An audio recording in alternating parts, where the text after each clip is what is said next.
Yes, thank you so very much for joining us on this exciting episode of the John Mayaki Show.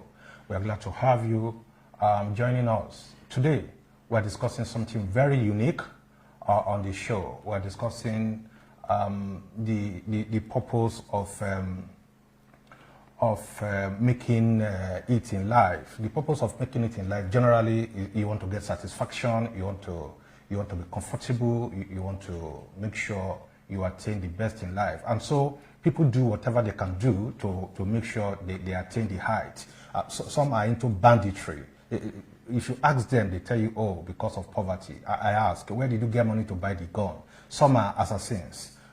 They do this just to get money to take care of their family and ride big cars and buy big houses and all of those. And some are ritualists. Some are, they call them unknown gunmen. Okay, wonderful. Then I want to see what is the difference between the unknown gunman, the ritualist, the bandit, the assassin, and those who wish their neighbor dead. When you kill, you make money. When you do ritual, you make money. Assassins make money. And so you also want the other man to die so that you can attain a particular position. But I ask, do you actually think when your perceived enemy dies and then he then shoots you to your dream job, it then shoots you and then guarantee you your future? It doesn't. It doesn't. And so today, we're discussing issues around that. And so if you are joining us, prepare your mind towards why do Africans, why do Nigerians, why do we have this attitude that we have a way, culturally, of mesmerizing and ridiculing, repudiating our illustrious ones while they are alive? But you know what we do? It's regrettable that we share crocodile tears at their graveside when they die. This is quite unfortunate. Isn't that funny? That when they are alive, we don't count them to be, we don't bother who the hell they are. When they die, oh no, we shed tears, we are sorry, oh, he was a great man. I mean, that is what we are. This is especially so when we are far removed and we don't share the same political ideology. That is what you find in this part of the country. When you don't share the same political ideology with someone, you want him dead. You want COVID to attack the person, so that when he dies, he then gives the other man opportunity to become what he wants to be. He doesn't need to die. The thing is that nobody needs to die before you attain any position. No, we can all live, and whoever will attain whatever position, we attain that position. Sometimes you find chieftains of a political party who fought his opponent to death, issuing some crunchy worded press statement on the demise of the other, and not without some injection of dubious adjectives. And some double-faced leaders are known for that. You see, when a PDP chieftain dies, an APC chieftain says, oh, he was a Democrat. Oh, when the APC chieftain dies, the PDP chieftain over there will say, oh, he was a nationalist. Oh, he was a Nigerian finest. Oh, he was a political colossus. He was a Nigerian political Amazon. I mean, we have a lot of big names, adjectives. Very spin-chilling, vainglorious, hypocritical, enticing words to eulogize the dead ones. But when they're alive, you want that man dead. That man is your enemy. He has to die. But isn't that funny? Oh, he died after a brief illness. And I asked the question, when he was alive, did you check on him? Oh, we'll miss him. That is not true. That is not, you know, when he was alive, you never liked him. You never liked him. You are not going to miss him. You are not being fair to yourself. Oh, after a brief illness, he died. We'll miss him. You are not going to miss him. When last did we, especially those who mourn on the pages of the newspapers, on television we mourn people, on social media we mourn people, on the newspapers we take advertorials. Oh, we missed him. He's a colossus. That is not true. When last did you visit him on the sickbed? When last did you pick the phone and call your neighbor? Oh, hope you are fine. But I want to thank God That there are some Nigerians who went ahead and said, no, we are going to travel wherever he is, we are going to visit him, we are going to say sorry, how is he going? You need to be human. I don't know what has happened to humanity. Isn't it better for our perceived political enemies to die without imputing upon ourselves a deluge of guilt? What about the possibility of the emergence of another dubious leader? If this one dies, what guarantees you that another one will not arise? Another affliction that you think is an affliction to you now, if he dies, what guarantees you that another one will not torment you? So, you see, nobody needs to die before you attain whatever position you think. And so, whenever I hear of the demise of anybody, of our leaders especially, the expected heartfelt condolences that normally follow reminds me of the illusion of life. It reminds me of the illusion of life. I mean how fake we can be and how transient life can be. Power is very transient. Life without infrastructure, life has no infrastructure in terms of value, in terms of capital. Life has none. But wait a minute. Can we ever succeed in killing all our enemies? And so this afternoon, I have some persons joining me on Zoom. We're going to, Mr. Radcliffe, good afternoon.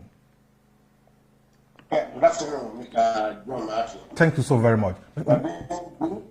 Yeah. Wonderful. You sent much. Do you want to give us?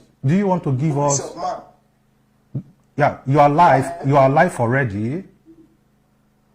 Okay. Yeah, you are live already. Please give us a sense of how you feel when Nigerians wish the other man dead. Tell us, what do you think? Yes, obviously we are no longer as religious as we used to be, because I call it hypocrisy when I even see religious leaders as not leading people to the way they are supposed to lead people. Because there is no sense in it. What you see people do, they go and start celebrating in silence, but they come to the public to commiserate, send their condolences and orders to the families as if they love the person. Whereas they are laughing at the person behind that good hand cutting. We should go so that we can have our way. That is the situation of the country as it is now. No more love amongst ourselves. Whereas most of us profess Christianity. But what do we see?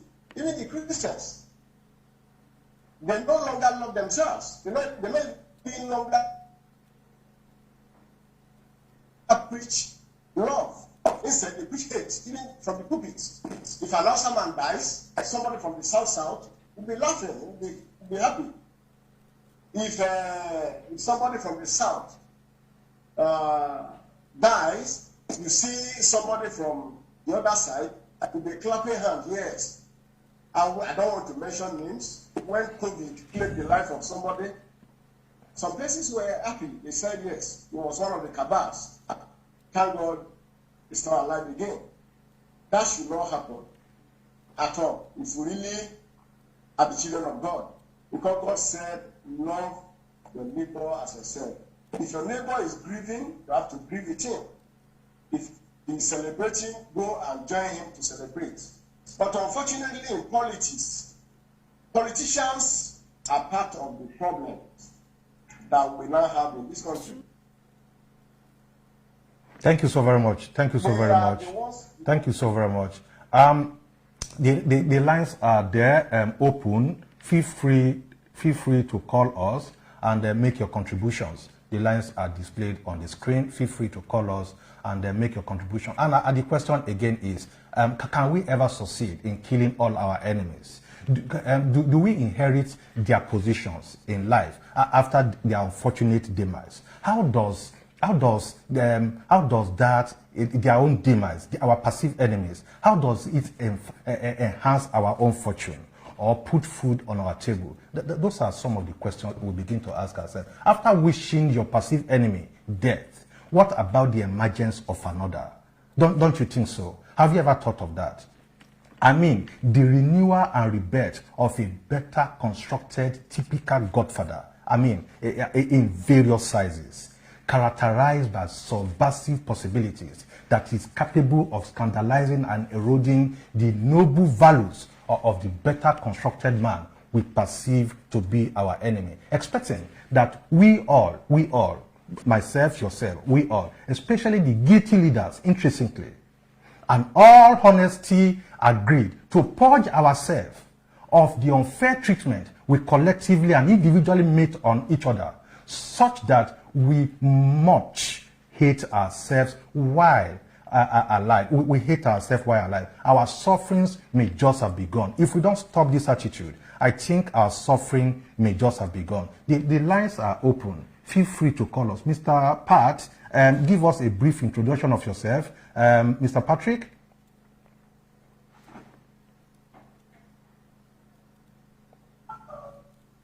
Hello, Mr. Patrick. Mr. Patrick? Okay. Hello, sir. Okay. Give a brief introduction of yourself and tell us your thought. Give us your thought on this topic. Okay. Good afternoon, my listeners. Thank you. And good afternoon, John Mayaki, my boss and mentor. I thank you for this platform that you brought up. We cannot thank you enough for your contribution to your states, your people, and Nigeria in general. My name is Patrick Yaya. I am a youth development administrator, a graduate of Ahmadu Bello University Zaria, the master's degree in human resource management. I'm currently teaching in Polytechnic in Lagos, and I'm happy to be here, sir. Thank you. What do you think about this topic when Nigerians and some persons wish their neighbor dead? What do you think? Yeah, this topic, for me, is timely, considering what is going on around social media and around our society, even our neighbors. Well, I'll take it from this perspective that the African society over time has been built around hypocrisy. We are one of the most religious people on earth, yet we are still far from God. We are religious people, but we are people with very few faiths. And therefore, because of our socio-economic situation, we tend to pick or find solace in the downfall of our neighbors, of our friends, of people we see as competitors. And therefore, since the society feeds on it, society allows it, we tend to see it as normal. And over time, it has helped to make us worse than our peers. Today, the African society is not one anyone would want to grow up or want to live, to grow old in it, because of how deep-rooted in hypocrisy and in social, I would say, in socialization, or civilization in all. So therefore, it's sad, but it's true. It's very common. It can be found around us. As bad as it may sound, it is true. Thank you so very much. Thank you so very much. Thank you so very much for that contribution. The thing is, again, the lines are there, displayed on the screen. Kindly call us and let's have your thoughts concerning this discussion. Let us pray that we don't kill ourselves in want of a cent. Let's be careful so that we don't, through our nefarious prayers, kill everybody, including yourself, because if you kill someone is also praying against you to die. Let us pray that we don't kill ourselves in want of a cent that may never come. A cent will never come, don't expect any. But impose upon ourselves, we're going to impose upon ourselves a more hardened autocrat, a fascist. There is no doubt that former Lagos State Governor, national leader of the APC, Senator Bola Ahmed Tinubu, is one of those talked in Nigeria now that is alive, but with a lot of enemies who wish him dead. Okay, a lot of persons wish him dead so that he doesn't become the president. Oh no, I mean, now the issue is this. Look, that's the same there. They call him the Jagaban. The arrays of enemies lined up against him, including those of his kith and kin, are known. I mean, the man whose famed cap emblazoned with an artistically designed figure 8. They call him Jagaban Bogu, while others prefer to call him the Lion of Babylon. Mr. Ratcliffe, tell us again, what do you know about him?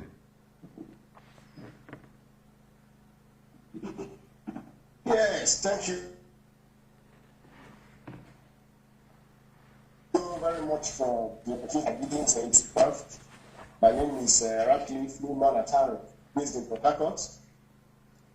Yes, I am a safety professional and also someone who is interested in the Nigerian politics. Yes, over time, the Jagaban, Bola Ahmed Tinubu,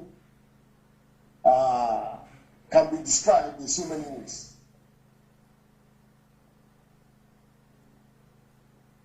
But the little I know about him, and from before this democracy came, from the military to this time, the name Bola Ahmed Tinubu cannot be wished away, right from this, during the time of the struggle to free Nigeria from the military grip. This man fought with Ladeko and some other groups. But unfortunately, he has to even go to exile. So he means so many things to so many people in this country. He fought for the current democracy we are now enjoying, which, if you look at it critically, most of the people who are now at the corridors of power today, talking about human rights, talking about democracy, they never participated in the struggle. And this man stood his ground and made sure that democracy was well entrenched, which some of them are enjoying today. Thank you. So the man in Lagos, from Lagos, when the idea of Lagos was very low, when he came, he boosted it. He had a blueprint for turning around Lagos to become a smart city. Today, nobody can wish that away. So, but unfortunately, he has some enemies or arch rivals who believe that seeing around the polity spells doom for them. He will not allow them to have their ways, so they pray for him, they pray death for him. But the fortunate thing about it is that this man has created a kind of dynasty for himself. He has empowered people, he has empowered politicians, he has made people he has helped so many people to grow from the scratch to where they are today. Thank you so very much. Bola Ahmed Tinubu cannot be wished away when you are talking about the politics of Nigeria today. Thank you. Oh, thank you so very much. Don't forget that in the aftermath of the EndSARS protest, this strong mount of Lagos politics was rumored to have run to France. At the same time, he was also said to be in Lagos. In fact, he was seen in Lagos. But on social media, a video emerged that, oh, he is already in France and he ran away out of the country. There were videos and photos of him purported to be in Europe country. How do they hope to convince those who believe that Tinubu owns more than half of Lagos? A lot of conspiracy theories against him. Oh, have you seen a picture of the Speaker of the House of Rep? Oh, if you see him when he visited the Jagaban in London, the way the Jagaban sat, and the Speaker sat. If you see the Speaker cross-legged and Jagaban cross-legged, if you see all of those, oh, can't you see what I was telling you? And people just sit down, they paint a lot of pictures to say this is what he is. How on earth can one person own half of Lagos? You see that picture? Oh, the Jagaban is placing his hand this way. Oh, can't you see the Speaker? He is placing his hand this way. Oh, can you see them sitting on a golden chair? So something is wrong. A leader cannot do this. Oh, can you see them? They are cross-legging and they are there cross-legging. The speaker is cross-legging himself, and people just sit down and just say whatever they want to say, just to badmouth, just to discredit him. Look at it. They call him all sorts of names. They wrongly accuse him of owning Oriental Hotel, and as such, people organized hoodlums to attack the hotel during the NSAS protest. You saw that NSAS protest. The same protest, they also accuse him as the major financier. One thing about him is that he has the courage to get things done, no doubt. And even if he does not know what to do, he's streetwise. He's streetwise enough to identify the person who will deliver excellence on the job. That is what you have in him. He is a veteran of many political battles. One virtue that both his foes and friends cannot disagree on is that he is an excellent talent scout. He has an uncanny ability to identify the right person for the job. But we thank God for President Muhammadu Buhari, who with all of this, he said, no, I'm going to visit him. I'm going to visit him. The president visited him in London. Oh, they said no. He was in US. He had a surgery in US. He's now dead. Somebody posted, oh, the Jagaban. Somebody asked, what happened to him? What happened to him? Before he knew it, the president was there. Before he knew it, the Lagos state governor was there, and they visited him. They visited. That is leadership. That is leadership. But people wish even the president. A lot of people wish him dead. But even people wish him dead. But that is the president. He's strong because death. We don't own the power to die is not with us. Apart from the barrel of the gun, the power of death is not with us. And so, Mr. Patrick, are you there? Yeah, I'm there. Good. Okay. Yeah, tell us. People wish the APC national leader dead, and a lot of people have said terrible things against him, even including the present president of the country. What do you make out of this? Nigeria is quite unfortunate. The truth is that you cannot take some certain things away from Senator Bola Ahmed Tinubu. Great leaders are known for the people, for the leaders we had to create. You cannot talk about the Southwest politics today and its leadership without talking about Senator Bola Ahmed Tinubu. You can't talk about development that everyone in Nigeria, in Africa, around the world talk about or crave for in Lagos without talking about Senator Bola Ahmed Tinubu. It's unfortunate that we live in a society where people forget easily. People just want to get what they want from anybody and move on. Most of all these people promoting the smile, the dead, and several best wishes for Senator Bola Ahmed Tinubu have been direct beneficiaries of his goodwill, his contacts, his networks, and his wealth. It's inconceivable. I've been in Lagos for a long while to believe that Lagos is owned by one man. I've been here for a while and I've seen people from all tribes come here with nothing and succeed. So I believe it's just the case of trying to give a dog a bad name in order to hang it. And because of the kind of vindictive politics that we play in Nigeria, people believe that he has at least his usefulness. And therefore, since it has been rumored that the presidential slot is going to come to the Southwest, they want as much as possible to skin me out, knowing fully well that he's a force to be reckoned with, and it's going to be a major determinant to who becomes the president of Nigeria if it is zoned to the Southwest. Over time, we have seen a use and thumb syndrome And it's unfortunate that it has lived up to today. We now see somebody who has been lived all his life, serving others, who has lived all his life, making and developing others, is now being subjected to hate, to untold,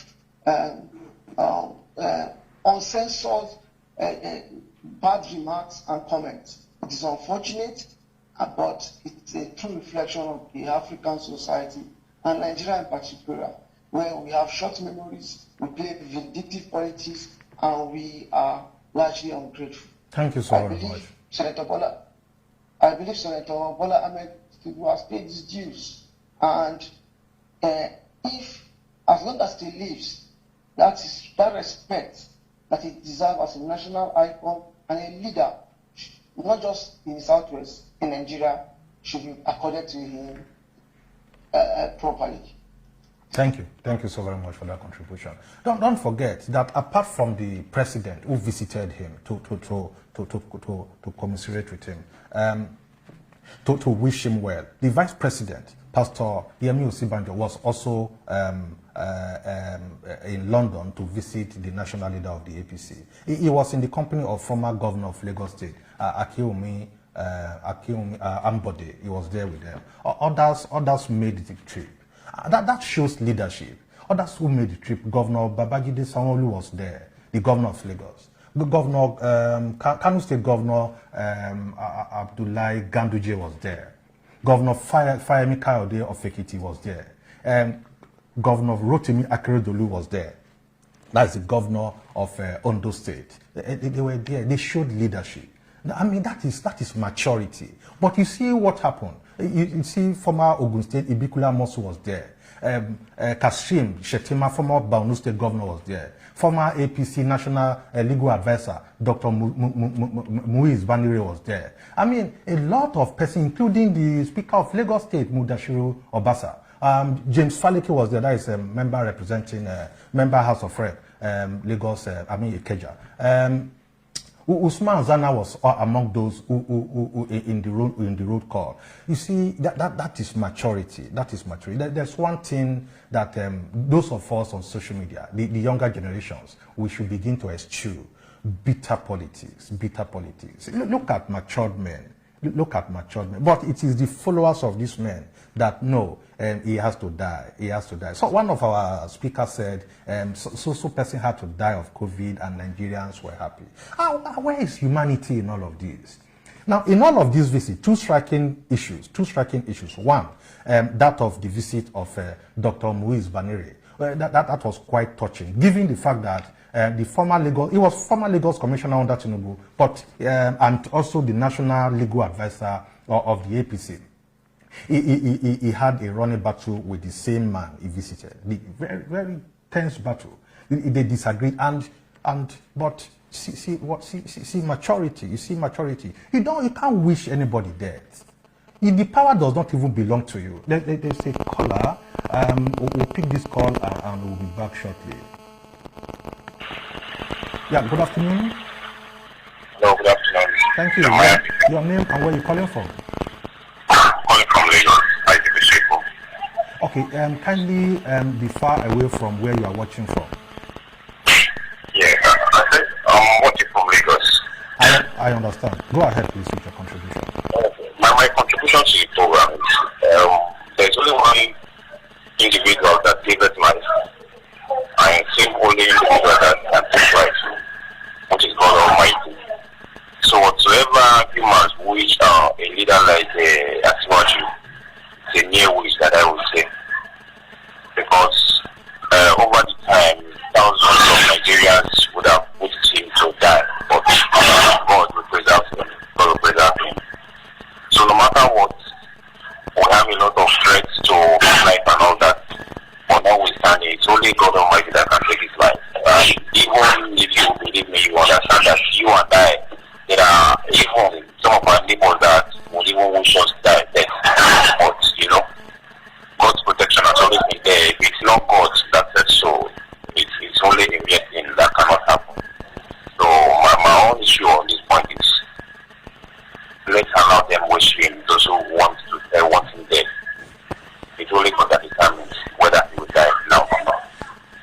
Thank you very much. Thank you so very much for that. Thank you so very much. So much appreciated. The lines are there on the screen displayed.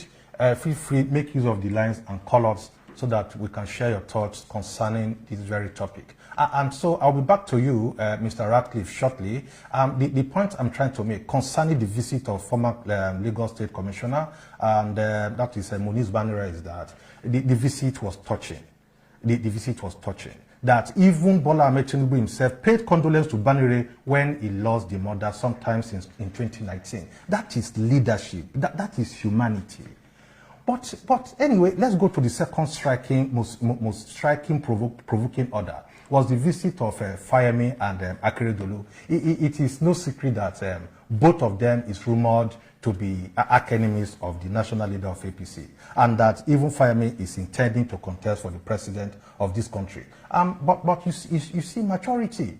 You see. I mean, it doesn't stop. It doesn't. It's a show of leadership. A show of leadership. You don't need to die. Your enemy doesn't need to die. So even some church pastors, they pray in the church. People pray in the church. My enemy die. My enemy. Nobody will kill your enemy. God will not kill your enemy. No.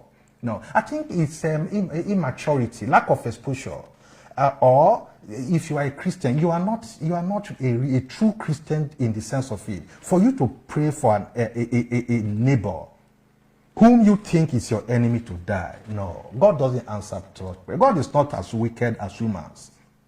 Surprisingly, some of these evil people, some of these evil persons would also claim that the APC national leader is no longer relevant in the scheme of things in the party.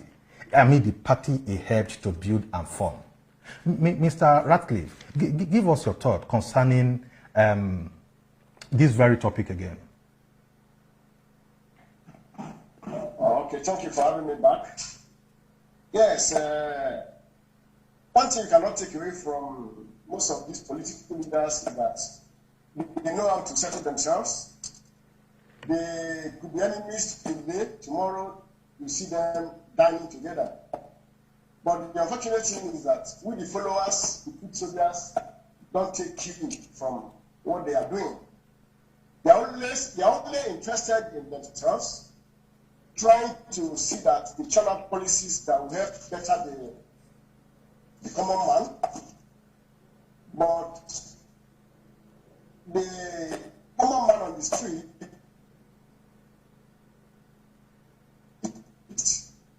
believes that politics should be due mentioned, also be arguing to be the president of the country.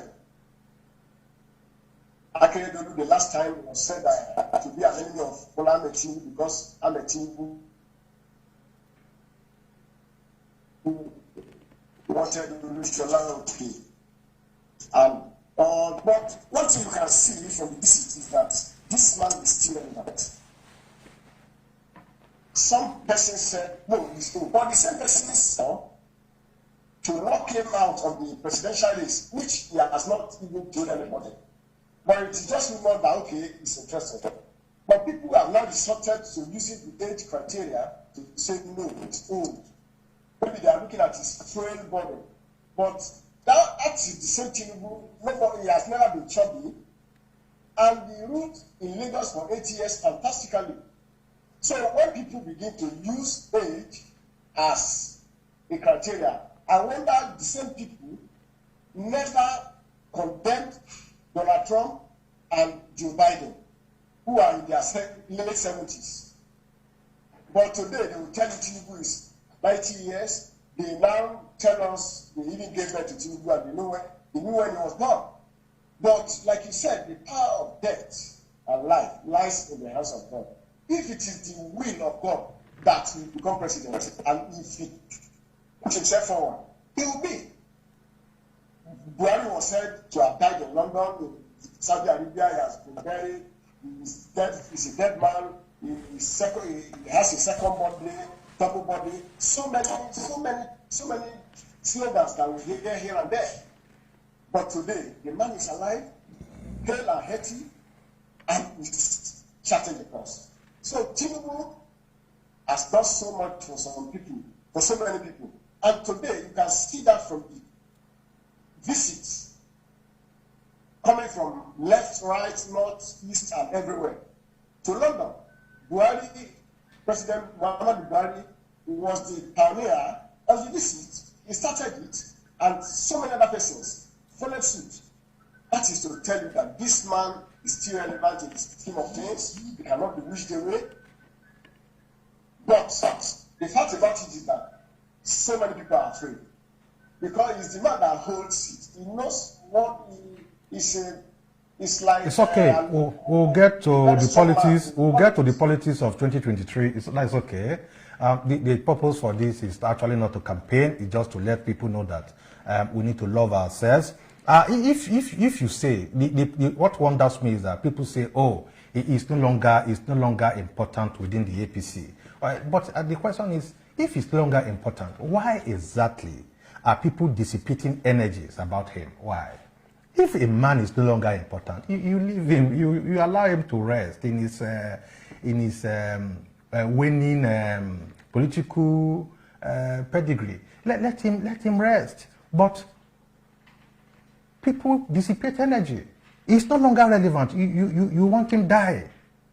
It's okay. We need to preach love among ourselves and begin to wonder why again.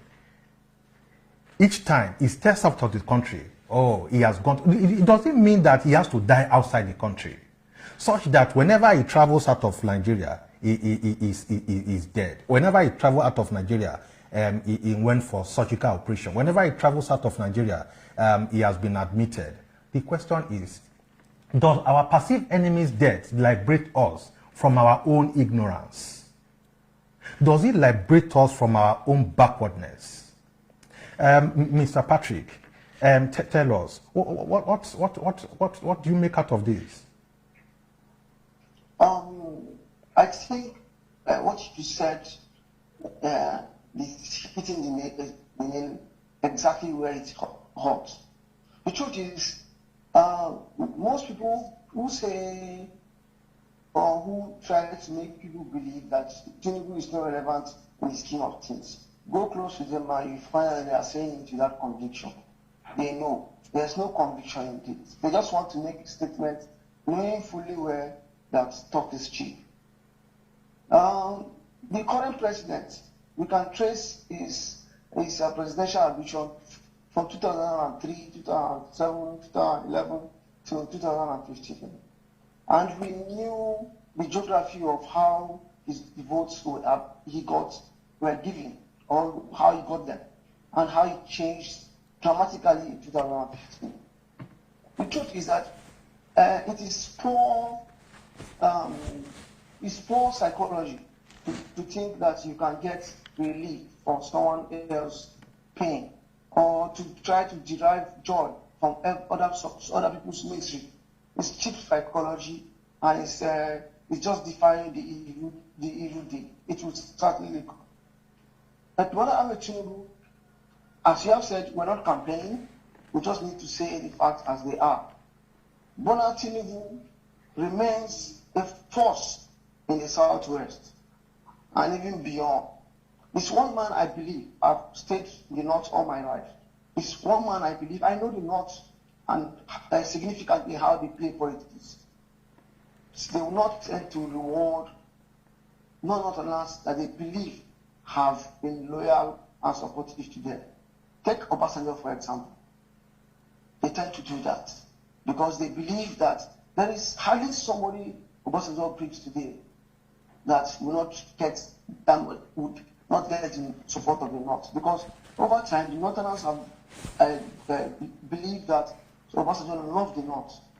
He handed over to Shehu Shagari in 1979.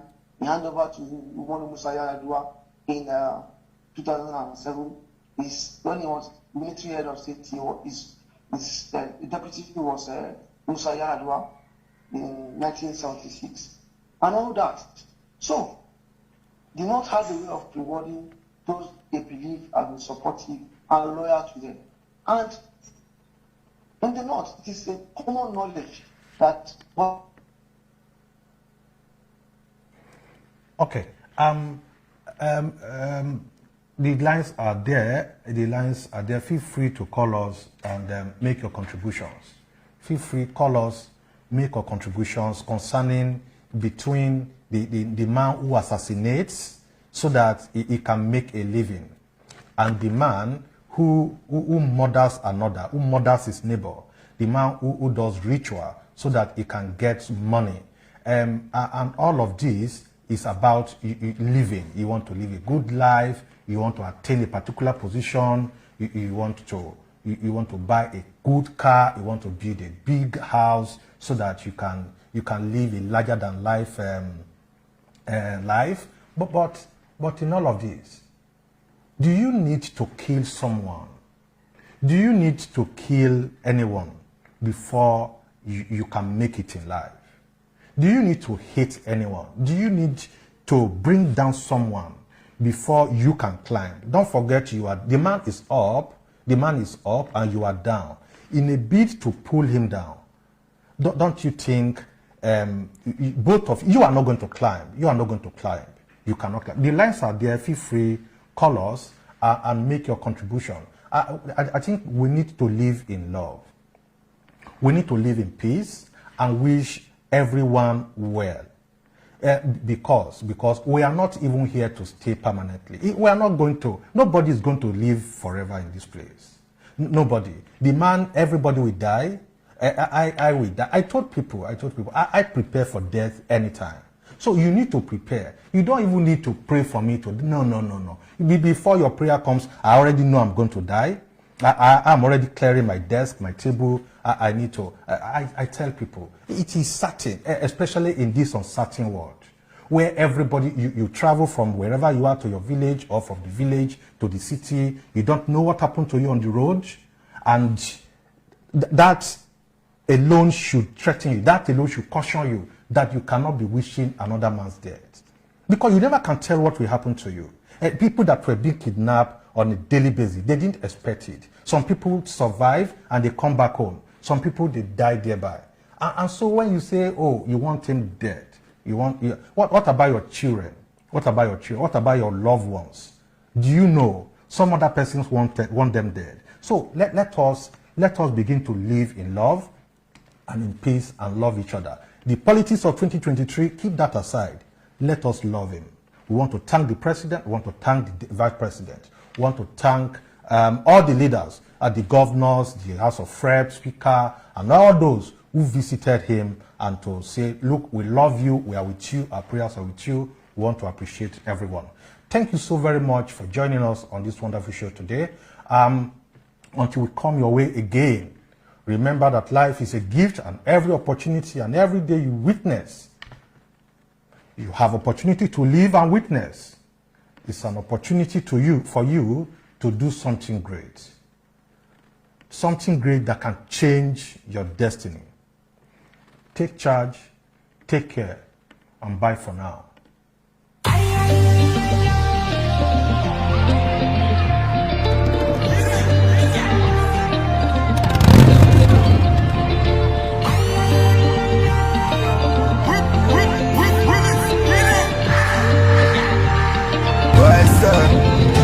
If I fail, then go laugh me. Now my mama, now him bath me. Them is excuse, they slap me. Same people when I turn, they go yab me. Alright, tell me where then they. When all they also how they try sustain. Every Saturday, from Ilaja down to Costain. I beg, no carry my blessing run. Today now you, tomorrow fi be my turn. Show me love, no go show me python. We be the same for Oluwa kingdom. So me say, celebrate me. Now when I day alive, appreciate me. Now when I day alive, not be say when I live this life, you go to fake I'm for my wife.